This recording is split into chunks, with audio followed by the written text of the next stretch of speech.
Hello, and welcome to another episode of Mindset Monday. It's a wonderful summer day, June 17th, 2024. I hope you're having a spectacular Monday like myself, and I hope you had a wonderful weekend.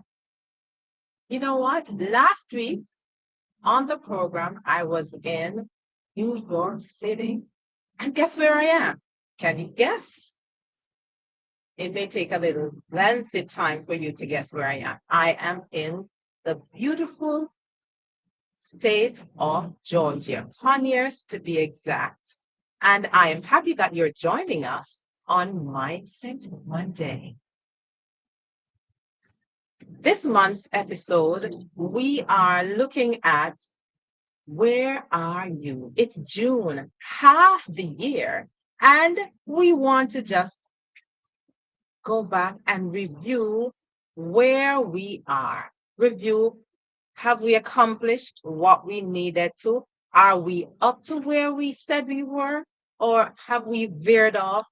Life happens. So it's good when we are able to go back to what we have written down, what we have on our little roadmap, or our vision board if you are so sophisticated. But whatever it is, what we have in our plans, are we there? Have we veered off? Or do we need to make adjustments so we can get up to par as to where we need to go? And last week, the first week, we spoke about where are you in terms of love. And we specifically dealt with self love because love of self expands to love of others. Last week, we spoke about where are you in terms of finance. And this week, we are going to look at where are you in terms of family. Now, Sister Sledge sing this song, We Are Family. And in talking about family, we are looking at it on different spectrum. We're looking at it as a two-parent household or a one-parent household or a sibling to sibling household. Sometimes the parents die young, so the siblings have to assist each other. But whatever dynamic your family is made of, we are family, and we're going to look at where are you in terms of family. You know, a house or a home is where the heart is. And all of us have different dynamics in our home. And we also have different perspective how we deal with our home. There are some specific or ideal circumstances, but there are also different dynamics, depends on the upbringing, depends on the culture of each family. But there are some similar roles with every family. But today we're going to look at where are you in terms of family? Are you loving on your family? Are you paying attention to your family? Are you paying attention to the people that are in your life? Because we are only here for a specific time. God has allotted us specific time in which to accomplish our goals, in which to love on each other, in which to share what He has entrusted in us. We, as good stewards of families, we are here to shed light, to share, and to give love to whomever we have in our sphere of influence, be it our immediate family or our extended family.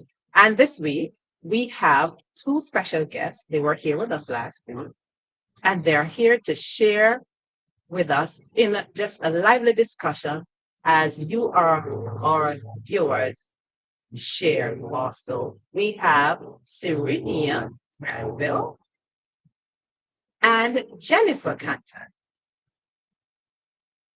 Hello, ladies. Hello, Miriam.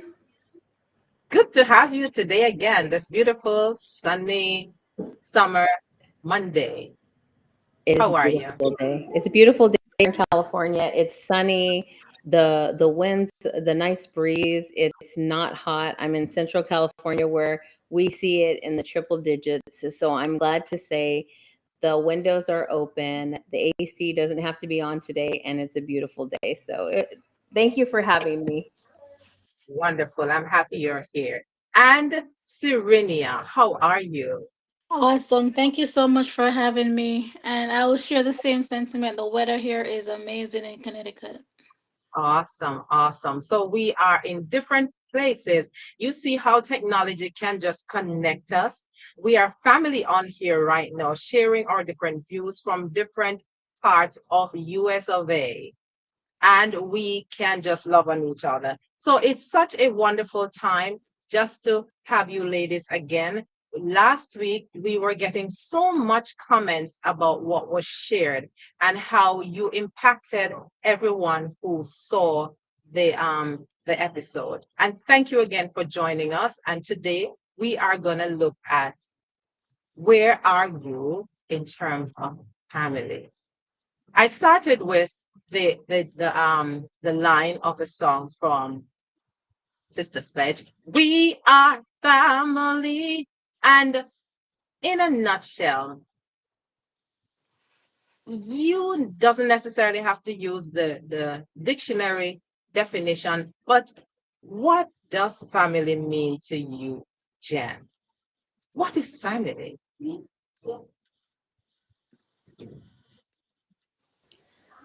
Well, family is, it means different things for different people. The structure is so different. I think I was on last time when I was telling you guys I have a 8-year-old and I have a 32-year-old, right? So the family is different structures. It looks different to different people.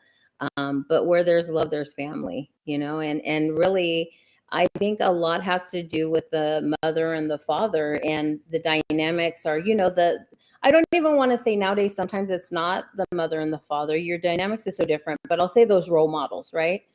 Are so important in guiding the family and helping the family and making sure everybody is safe. There's some things that we have to make sure that, the foundation is there, with even making sure the family's safe, making sure their roof is over their head, the necessities are taken care of, and then build from that. And just making sure it's a loving environment. And sometimes it is chaotic, but trying to bring some order and love into the family is so important. I think it's just as important as eating and having a roof over your head, is having love in the family. I hope Awesome. that was good. That helped. No, you're sharing from your perspective, and I can attest to that. How about you, Serenia? So when I think about family, family is a group. Are you hearing me well? Yes, perfect. So family to me is, yes, related by blood, but as a single person, family can be defined differently in terms of family is a group of people around each other, supporting each other. So that's the way I look at family. Because for me, my family lives at a great distance, and for me, it's really having close friends in my area that are not defined as just friends, but rather family. So that's where I define family from my So perspective.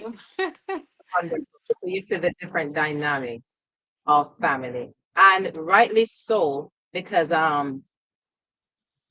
family, the way I look at family, when we think about relationships, family is is relationship with whether by blood or by connection, by we are forming different partnerships. We meet people and they become family based on the relationship, based on the experiences we have. So we have biological family, and we also have family that we that are joined based on the experiences we go through together. And they both, I can agree, can form a family unit because of what we share. It's relationship. Now, Right. when I think about relationship, my definition, relationship, when I look at relation and I look at ship, and a ship moving to its destination, there is turbulence. No, if there are no waves, I don't think that ship will sail to its destination because there has to be a little turbulence, there has to be a little push. So the sea is never calm all the time. So when I look at the family dynamics, I look at relationship and I look at conflicts and conflict resolution. And a ship is tossed to and fro, but yet because of what is steering, that little thing, what they call it, the rudder, that little thing that steers the ship directs it to its destination. So family, relationship, whatever it is, that word is so important where I'm concerned because it's that just understanding the dynamics of relationship, understanding the dynamics of family will actually, um, so to speak, not stay where we are when we have a whole lot of things going on, but understanding that our eyes are cast to the destination. What do we want to accomplish? See, for a mother and a father or a single parent who are training up their children, what is it that you want to accomplish? You're training them to do chores. You're training them from childhood to adulthood, making sure that they accomplish what they need to accomplish in school and become a worthwhile adult, become a worthwhile citizen. All of these dynamics, there's some rifts, there's some turbulence, but of course, dealing with all of those can help us, guide us, and push us to our destination. Now, family dynamics. Uh, this question is for Jen. How has your family dynamics changed over the years? And what are some traditions that your family holds dear? Oh, that's a good one. That is a good one. Being a single mom, going through a divorce, and the family dynamics, the family has shifted, and um, I mean, things happen, and divorce happens, and it doesn't always work in our favor, but it can be an experience for everybody to be kind of involved in a positive way. And this is really hard because every situation is different. So I just want to tell you from my personal view that, having a good relationship and co-parent with my ex-husband is very important. We didn't work out, but that doesn't mean that as parents we don't respect each other, and that we are there to make sure that the children, and that especially Clara is our main focus. The hurt is always going to be there. I mean, you can go through counseling, you can go through other things, but the main goal is making sure our daughter is safe and making sure she has a positive environment. And if there's a discussion that we have to have, let's have it over there, and let her have the experience, because she needs to have a positive experience. She needs to have parents that can get along, and that her upbringing, I just want it to be very positive experience. She knows that life is life and things happen. It's not perfect, but we try to really cultivate a good safe environment for her. As far as, and here's the kicker, as far as tradition, we do have tradition. And because I am very close to my ex-in-laws, we actually, Halloween, believe it or not, is something that we get together. We have a party at their house, and and all the family comes together. My family, his family, we all come together. So it's like it's crazy, but we all get together as a family, and And, Mhm. as a split up family coming together, Halloween, it's not a big event for me, but it is for other people, and it brings us all together and we enjoy it. So it's the one time during the year that we get together as two split families at my in-laws house, and we come together and we enjoy each other. Kudos to you. Um, Awesome. that's Awesome. pretty good because, I'm sure there are families out there who don't have the same opportunity as you do to, still be a family after the family ended, if you understand what I mean. So, that's very good, Jen. Okay, what's your take on this, Serena, or do you want me to jump to the next question? You could jump to the next one. Okay. Now, any of you can answer this. What challenges have you faced as a family, and how did you overcome them? And what are some family proudest achievements? I can chime in to that one, because it is something that I want you to know, that there's a time in your life where, my adult children are now adults, right? Adult children, they're now coming into adults. I've never been a mother to adults. We have to give ourselves grace, right? Because now they're, as they grow, now we're adults, and now we're adulting adults. How does that work, right? And for instance, there was a tiff between me and my son, and we just couldn't figure it out. We just had this tiff, couldn't figure it out, and we actually end up going to counseling together. And it took a professional to understand our roles. Like, we didn't even know our roles.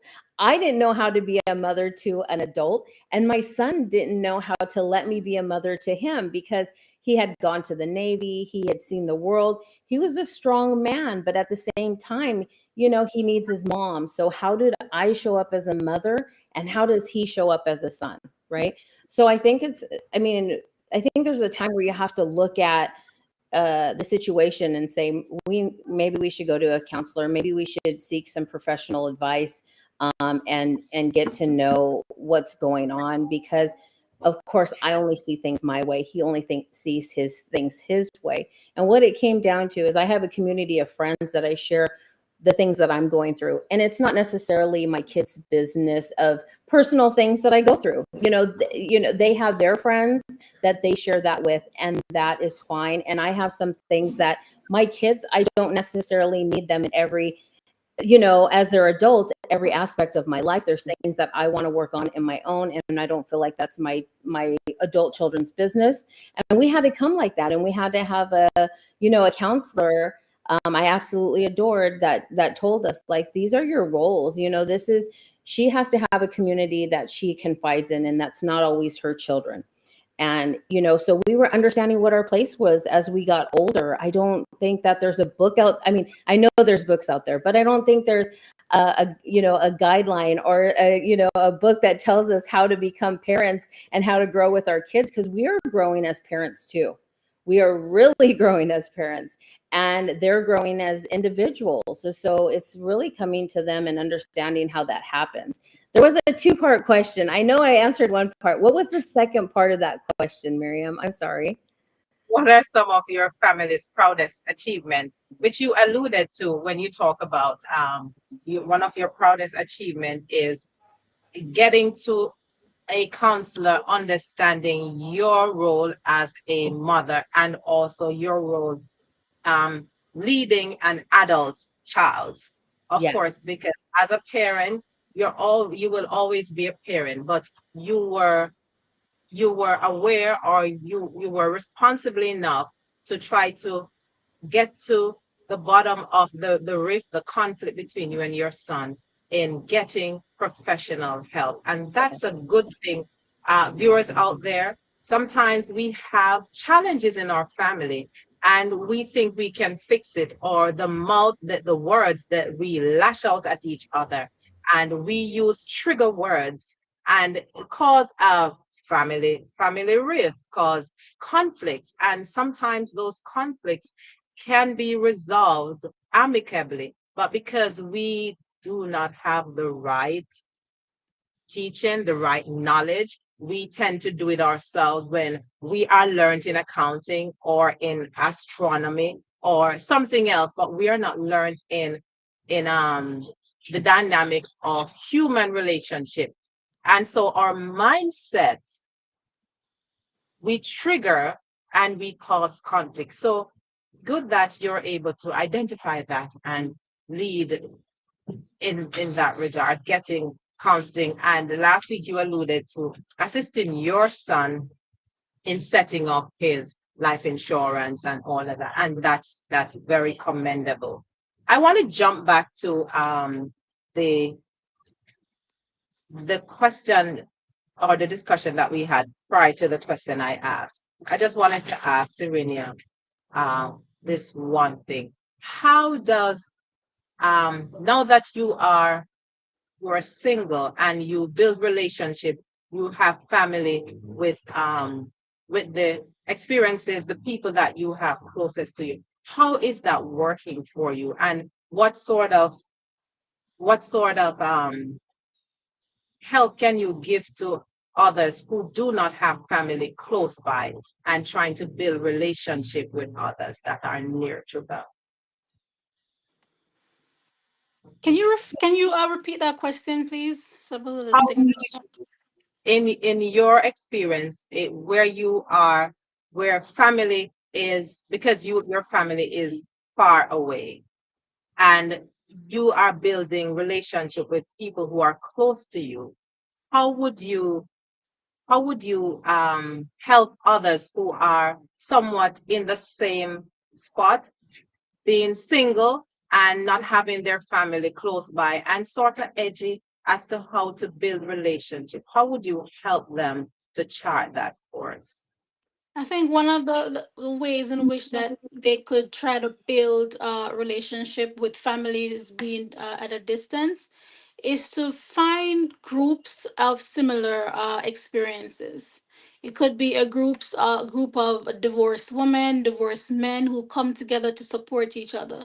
As I said earlier, a family is really a group supporting each other. It doesn't have to be blood necessarily, which in this case it's not, because you're alone wherever you are. You know, no man is an island, and no man stands alone. And trying to do it alone can only lead to a worse symptom, depression.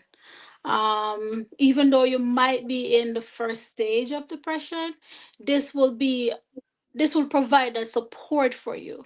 And not only that, to add to that is that you will be able to find a group that you see that it's persons have overcome what you're going through successfully.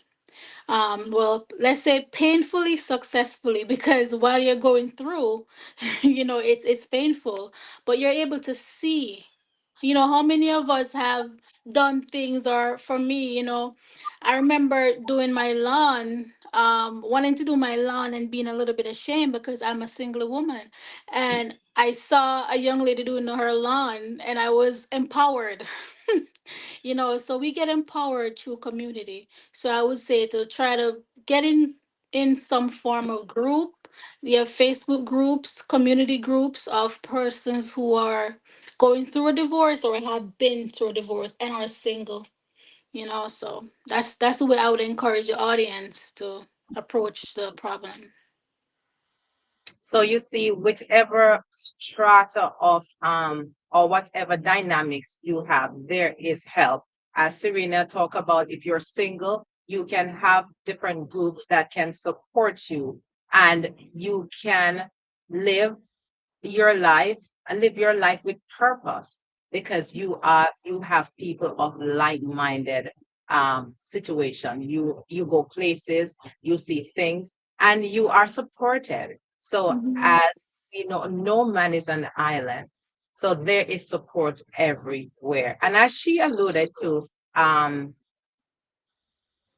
in this day and age where since COVID, you have a lot of people who do not want to connect, and we have seen where connections really help. Mhm. Connections help to overcome so many different challenges of life. the stress, the trauma of COVID, the trauma of just being secluded, just having the connectivity, building family relationship, be it by blood or by the experiences of like-minded people. It's very important. Okay. I would like to add something to that, Sister Miriam. Also, the EAP, employee assistance programs that they have at the job, that could be a good source of finding support. Also, One. And as you talk about that, yes, that's true. That is very powerful. I remember during COVID, I worked with the city of New York, and they had those programs every single week. They're different names. They have those programs, and we sit on Zoom. And there are times we have cooking classes, we have exercise classes, and it's just things that meet the needs of wherever you are. So during COVID, while we were doing our work after work, there were programs that speaks to the need of individuals, and just being there, it helps to take your mind off the stress and the trauma that you hear from the news constantly. Mark, you knew it's good to hear what's happening, but some of us are overloaded with the news and the trauma. Oh my God, it was so scary. But just knowing that something is there to lift us above the stress of the day, it is very helpful. So for us workers who have those opportunities, for those who are who have unions, and for those who are not unionized, but it's available at many workplaces. Take You make use of the opportunities you have so you can be part of communities. And we learn craft, we learn different things. So it will bring out some of the potential that was, deeply just suppressed. These things just, as you said, oh, I didn't know I could paint. Oh, I didn't know I could do drawing. Oh, I didn't know I could do this. Just by being a part of those communities. right? That's family also. Thank you so much for that. Now, looking at the journeys that we traverse, the different journeys that we're on, the emotional journeys from high school to adult to now having a blended family or helping to manage family. Mosquitoes biting me. Helping to manage family. Um, how would you say that? How would I put it now? Personal growth. How would you say that you have personally grown through all of this, and how can you assist others with, you know, what is your personal growth story? You're looking at the where you are now. Oh, I could take that one. So prior to being married, I thought that I had the perfect idea of what self love was, which was actually loving, giving love and not receiving love. And post my divorce, I had immediately after, actually, or heading to it, I had, I wouldn't say an epiphany, but I had a moment where I sat down and I looked at the outcome of what my definition of what self love was, what love was, and realized it wasn't balanced and it was incorrect.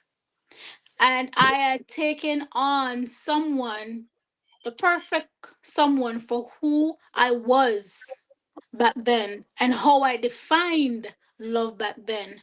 So I grew from that to understanding that love is a two-way street. Self love is putting me first. And understanding that I deserve love. I deserve to be loved. So, in terms of personal growth, I have redefined what love is, and that's something that I would recommend the audience to do, is to understand how is it that you view love, and how are you loving yourself in terms of what are you accepting, what should you be rejecting. Why are you accepting someone 155%, maybe 156%, and it's the opposite? So personal growth, excuse me, is really finding that peace within yourself, to say that you have moved from what used to be to what is now, and what is now is love. So for myself, that was it. And also understanding that life happens, and stop beating up ourselves, or living in constant regret. Regret will come, but don't linger there. So yeah. Powerful point. Regret will come, but don't linger there. Awesome, awesome, awesome. Yes, Jen. Oh, I was writing that down. Thank you, Serena. That was good. I was taking those notes. For me personally, self-reflection, like she said, self-love, and looking back, and what is going on with us, and taking accountability of what's going on with us. It's easy to play the blame game of, oh, he did this or she did that, or whatever the situation is. But I believe, for me, my first marriage, my husband passed away. I was a widow at 38, and I shortly after that, I fell in love and got married to my husband. And what happened is, there was trauma, and there was things that were going on from losing my first husband that I did not address. I didn't get help for. I didn't talk it through. I didn't go to anybody to discuss what had happened. And because of that, I just went on to someone else with the same problems I had in my first marriage. Although my husband did pass away, I still had, trauma and things that were still there. Some things that, Serena says it's so good. It's like, you have to get that self love, and you got to get that. I think that a lot of us don't want to be by ourselves. We don't want to be alone. And I've talked to this with all my girlfriends. I've talked to this with all my guy friends. We don't like being alone. Some of us don't like being alone, and we would rather settle than be alone. I don't know if that makes sense, but It makes sense. yes. So it's hard, but it's worth it, because it's taking the time. And I see my kids, my adult children, make the same mistakes I did in rushing into something before their warning signs are there. Everybody sees them, except, we want something so bad that we will avoid the warning signs. So how did things help me? There is a book that's by John Townsend. Towns. Um, I would say. Thompson. Yes, Beyond Boundaries. So there's one that's Boundaries, and then the second one he revamped, and it's Beyond Boundaries. And I highly recommend that, because that book really helped me. And one thing I'll say is, maybe that book isn't for you, but reading books and getting to know yourself is one of the ways. For me, I needed to speak to a counselor and find out, why do I fall in this habit of uh choosing the wrong relationships. It's got to be internal. Like she says, like Serena said, that you attract that relationship at where you're at. So if you're at a low place, guess what, you're going to attract somebody that's going through the same places at that low place. So, really just having that self, take time. you know I think that you have to look back. I was in a marriage for almost 20 years, and to jump into another marriage wasn't the best, thing for me. I'm sorry, you have to hear the kids in the background. Big family, love family, come from a big family, always have kids around me. That's my joy. But I think just really like looking at what you want. I think if you want a great marriage and you want, somebody you're looking for, then we have to show up as that wife, or we have to show up as that individual for that person. I don't think there's anything wrong with working on yourself. I absolutely agree with it. And I have also communities with pastors and pastors' wives. I have communities with church, just the women's group, mom to mom group. I have established a relationship because when my first husband passed away, I looked around and there was nobody there. There was no support group because guess what? I didn't build it. Oops, I forgot to build my community of friend, like strong relationships of, Christ-like minded people. I looked around and no one was there. So it's like I went back and I said, hey, I got to rethink my community. I got to look at the relationships and the people that I have around me. And I started from there. And like Miriam is one of my good friends too. And I hold her dear because she's part of my community. And I attracted her. I worked on myself. I attracted Miriam, right? And Miriam knows we have other friends that are like-minded individuals that are wonderful, beautiful women in our organization. And I tell you, you got to work on yourself and don't jump too quick because sometimes people, I see it as people are just jumping from relationship and not taking that self-reflection, not working on themselves. And that's why we have so many people in relationships. They're just like, nope, nope, didn't work, don't work, don't work. No, we got to work on ourselves and get to that next level of ourselves so we can get that next level of a relationship. Well said. It's like hopscotch. You're jumping from one block to the other block. Hopscotch. Now, this the writer of this song, he said, "I'd rather be alone than being unhappy." I don't remember who sings it, but what you were bringing out, it's better to be alone than being unhappy. But I remember I have to, reflect on some of Miles Monroe's writings. Very prolific writer and speaker. He spoke about singleness. Being single is one of the best thing, and it's not what he's talking about is, yes, being single, but also being single in marriage. What he's talking, or being single in relationships. What is he talking about? uh Going right back to self-love, the mindset of loving yourself first, knowing your worth, knowing who you are. You are solo and you are complete.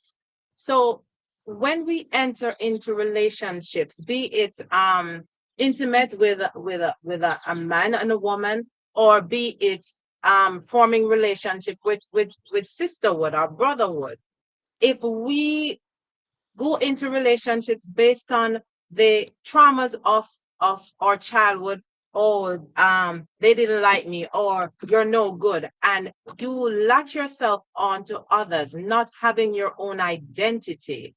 That's what breaks down relationship. That's what breaks down family, because one one sibling, oh, she is the prize of the family because she have straight nose or whatever, or she has long hair, or she is just petite, and that's what we like. And so mother, father just favor that one. So we build these little things around family relationship, and so we become adults and we are deficient, and so we latch on, or we become leeches on others instead of forming our own identity. Remember, as the Bible declares that we are fearfully and wonderfully made.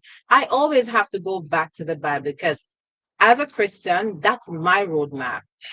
And when we develop those relationships, when we're coming from a place of singleness, having our own identity, know who we are, and we can disagree, or people can disagree with us, and we're not disagreeable. So, it's so important, as Sarah talk about loving oneself, as Jen talk about getting help if you realize that you're going down the same path of getting into troubled relationship, because you yourself is troubled, or we are not single minded, we are not solo, we are not in a good place. So, looking at those things, it is so important to be single first, having that individual mindset first, and loving on oneself, as the Bible says, love yourself, love others in the same degree you love yourself. So if you find that you are having those sort of things, check yourself and see, am I loving self, or am I sabotaging myself because of what I've gone through, or because of what others have done to me? Find that common ground. If you can find it in yourself, seek help, as our two guests has shared. Now let me check my YouTube to see if we have any comments going on there.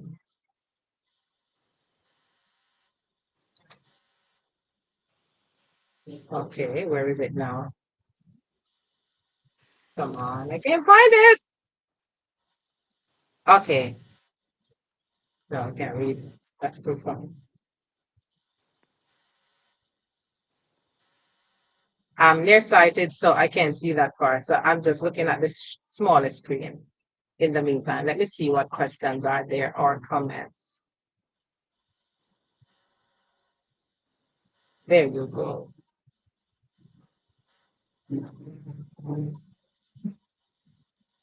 Let's see.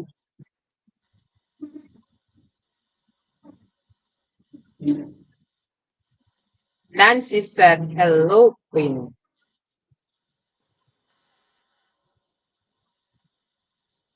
If I can move over and see, let me come closer. Maxine says, quite interesting.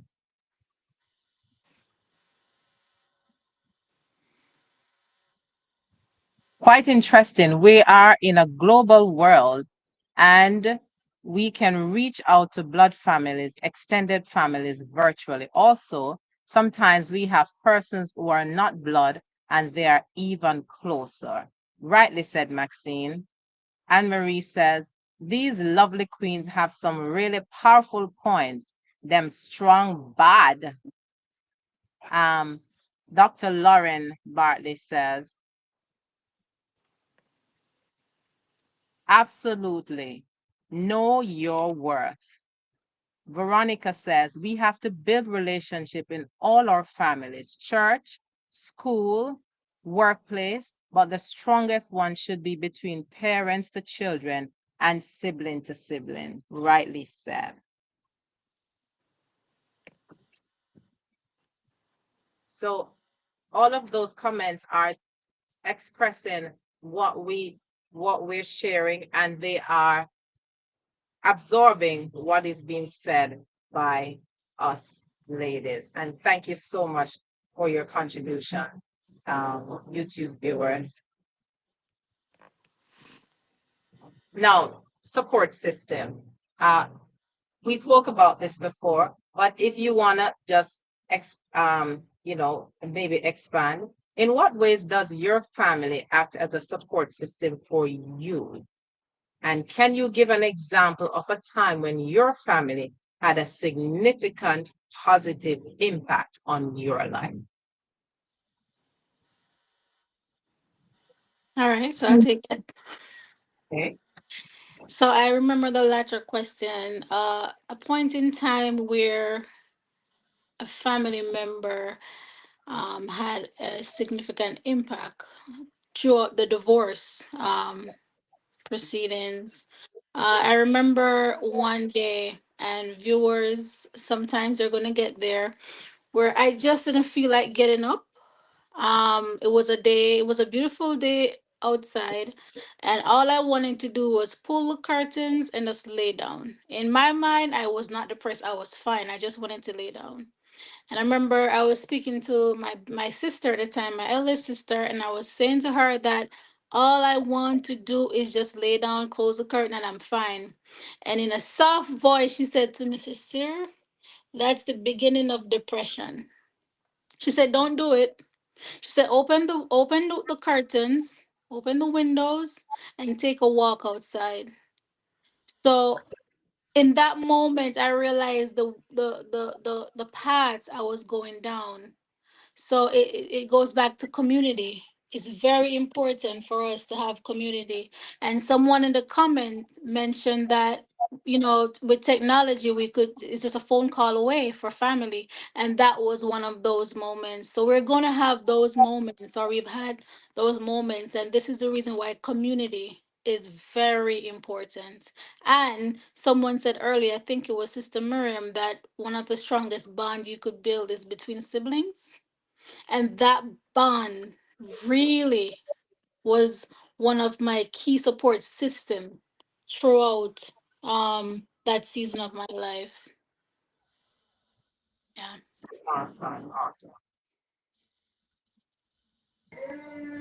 And for me personally, it was through the devastation of learning my like losing my first husband that I had built some relationships. One was very distinctive. A good friend of mine named Veronica Morquecho, she stepped up, and we were acquaintances. And through the loss of my husband, we became really good friends. And she was there to cook for me because as you know, Miriam, like when you lose that person, it's like you don't feel like cooking, and then get eating out, it gets expensive, and all these things just are going on in your life. And I remember her coming over and just cooking for me and my family. One of the biggest and most important things that she could have done. It was just a small act of kindness, but Mm. we have built a relationship that is like a sisterhood.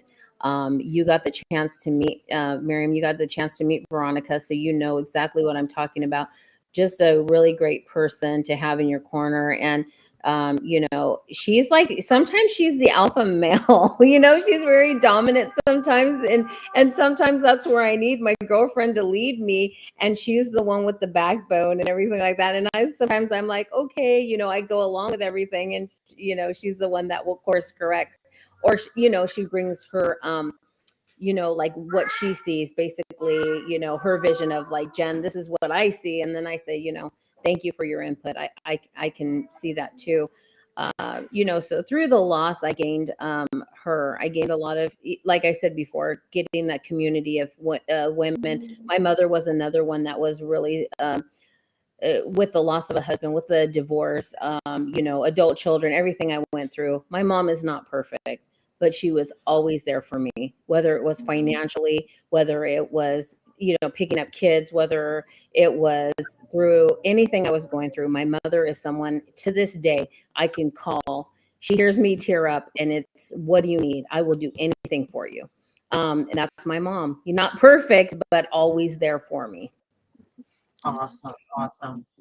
And I have something to add to this question.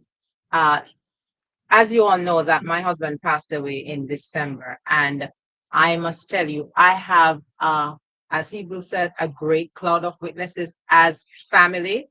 Most of my family are in Jamaica, and God has provided me with such wonderful family. I must say, I have a blessed church family, Oneness Rehoboth Apostolic Church in Mount Vernon, and uh, Linstead Pentecostal Tabernacle in Jamaica.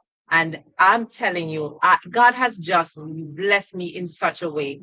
Marie Waller on there, she comes to my house, she cook meals for me. Sometimes I'm bawling out my eyes, and she just do her thing in the house and just leave me be. So it is so important to build family relation. Now we're not connected by blood, but we're family by connection.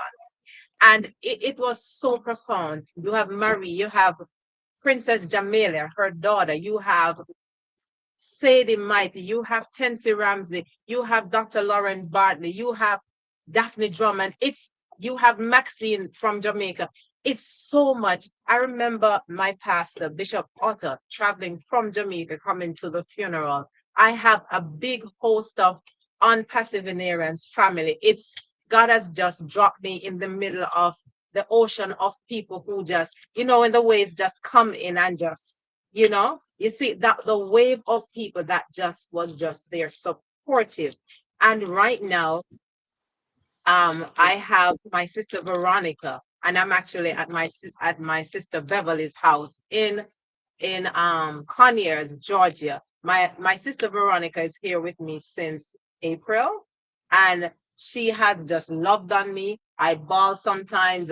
We just sit down and just talk sometimes, and just that support has allowed me to stand tall. A lot of people have gone through loss, whether it's through divorce, through the loss of a child, the loss of a spouse, the loss of a friend. But anywhere there's loss, you have sadness. And if sadness is not dealt with in the proper perspective, we can become so depressed, chronically depressed, until ultimately it leads to suicide. So family is so important. I get so, excited, when we talk about family. And it is so important to cherish those relationships. Just love those relationships. I remember Mommy Matt, Mommy McNeil, with her softness, her soft voice. She's not a person of many words, but she will talk few little things and then she starts praying. My mother-in-law, Esther Edwards, is another support. Right now, we are connected. We are bonding because of the loss of my husband. I am taking care of her, and we're just loving the relationship. Many weeks you'll see us in the community garden, and she will be sharing her tips on Facebook as to how the gardening, and those are therapy sessions, they're different things. Family is just wonderful.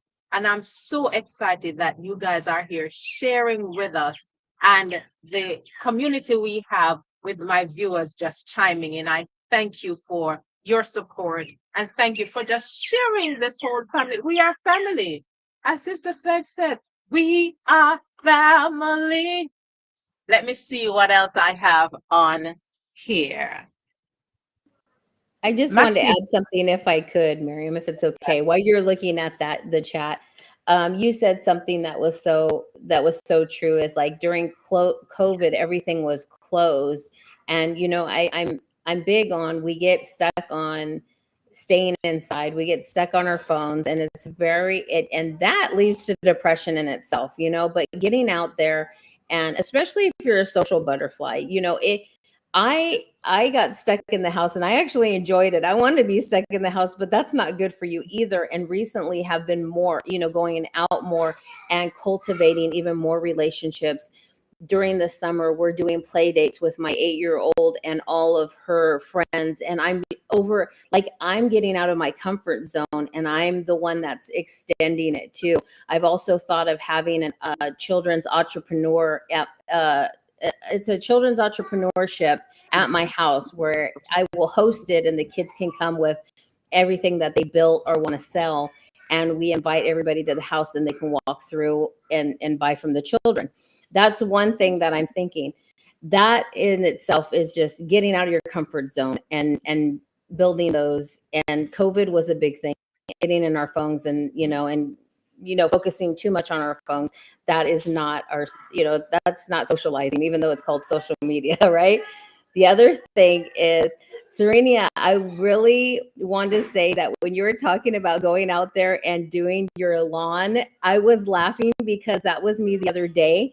And the lady across the street does her own lawn. And I could totally relate with what you were saying earlier about, oh my gosh, I'm out here doing my own lawn, but Yeah. then with the younger girl is across the street. Same thing with me right across the street. The gal's doing her lawn. She does it all the time. And I think that's what empowered me is that she's doing it and it's not going to look so weird for me doing it. So she actually Right. empowered me when I saw her do it. And it looks great. I didn't realize how empowering it is and how good my front lawn looks since I touched it. So just wanted to touch on those two things that both of you ladies said, and it totally resonated and I could totally relate with it. So thank you so much. awesome. in the chat, Anne Marie Wallace, she's letting me know that the singer for that song I alluded to, I'd rather be alone than being unhappy. It's Karen White. She sings that song. Maxine's comment says a lot of persons has imposter syndrome and they're not aware of it. So having a True. community is very important. So Yeah. that is so true. Imposter syndrome, you feel like you're less than. You feel like you're Mhm. either less than or you're better than. And just to let you know that you're God's gift to this world. I'm God's gift to this world. We're all God's gift to this world. So all of us are equally the same. So we are fearfully and wonderfully made.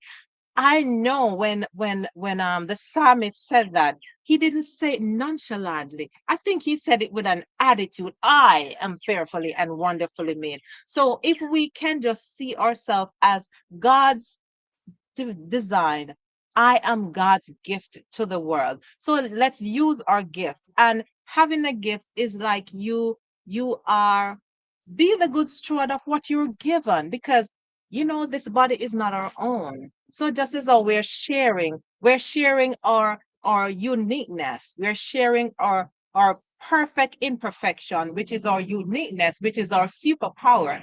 And once we harness that, we can become the best in our families. We can complement each other because as siblings, none of us are the same, even identical twins. And as we have sibling rivalry, we will have conflicts in our relationships, be it at work, when Mhm. we have our husband-wife relationship. If we harness those being single, having our own identity and knowing that, oh, that one looks different, but we will never be the same. So when we try to the upscotch thing, when we try to jump in in that box and say, oh no, I want to be there, and we're not like that. It's like the man with the grass and the lawn. Oh, my grass is red, but the grass over there is greener. And when you go over there, you realize it's the same color grass. So if we are comfortable in our skin and love on ourselves, and just know that whatever family we were born in, we could not have been born in another family. So whatever relationships we form, we have something to offer. They have something to offer us. Now, if we realize we're going down a spiral, move from there because we are supposed to be complementing each other. That's what we were created for. And if we're not helping, we should move from there and find help for ourselves.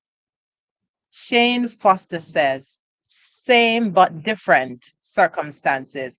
That just means we need to just change our circumstances if we aren't where we want to be. Well said, Shane.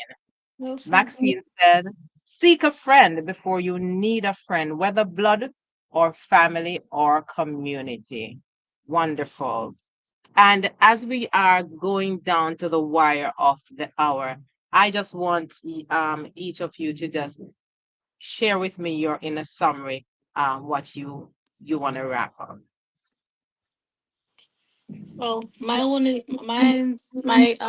final conclusion is very short and brief. And it's in to tell the audience to, community is very important. So it's good to have a shoulder to lean on, someone to really speak to regarding what you're going through. No man is an island, no man stands alone. There's a reason why God made Adam for Eve and Eve for Adam. And also, you for me, and likewise, we're all here for each other. So seek somebody to speak with, a community. That's my conclusion. That is so good. I echo that. That it's just community is so important. and making sure that you're okay and you're well, and that self-love we talked about earlier, and putting yourself first, making sure you're okay, and just loving on yourself, because how can you expand your community if you can't love yourself first, right? So love on yourself. We had some great quotes that were saying about how God feels about us. So just get that, epiphany of how our Heavenly Father feels about us, and just take that in, and love on yourself too. He loves us so much, and that we need to love ourselves too, give ourselves so much grace. And it's hard having a balance of life, relationships, career. There's no balance, and so don't be so hard on yourself, but just make sure it's not the quantity of time that you spend with your loved ones, it's the quality of time. Be present, love on them, and just be there, present at the moment, and work on yourself. That's only going to benefit yourself. You can't be accountable for other people, just be accountable for yourself. Agreed. Well said. Awesome. Awesome. Community, be present, love on yourself. Those are salient points that just permeate the entire conversation we have today. And as we talk about family, be it blood or be it relationships that are formed through community, let us cherish the families we have. Let us enjoy the community we have. Let us enjoy the experiences we have, because we are here to light the world with our little candle. And when we stay in our little places, you see the different holes in here. When candles are lit in a house, that makes a difference. If a house stays dark, then there's no light. So let us be that light. Let us be that candle in the family we are, wherever we are. And we will realize that our impact will be felt and our influence will be felt. And as we're good stewards of what God has entrusted in us, we will hear, well done, one of these days. Thank you, viewers. Thank you, my guests. You are wonderful. Thank you for the contributions that you shared today. And we are family, as Sister Sledge says. And let's form good relationships. Let's love on each other. And let's remember that we build our identity, remembering that God has created us fearfully and wonderfully, and He wants us to thrive in that way. Oh, look at her with her little Babina. That's family. Although she's here, she's still tending to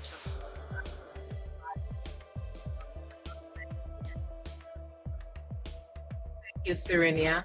Thank you, Jen. And thank you, viewers. For those who will be watching this recording, it's good that you are watching. Share your comments and remember, subscribe and hit the notification bell so you will see when another one is coming. So until next week, this is another episode of Mindset Monday. Get your mind in the right place. Love on yourself. Love self. Share with community. And you'll be doing what you should be doing as a good steward. God bless.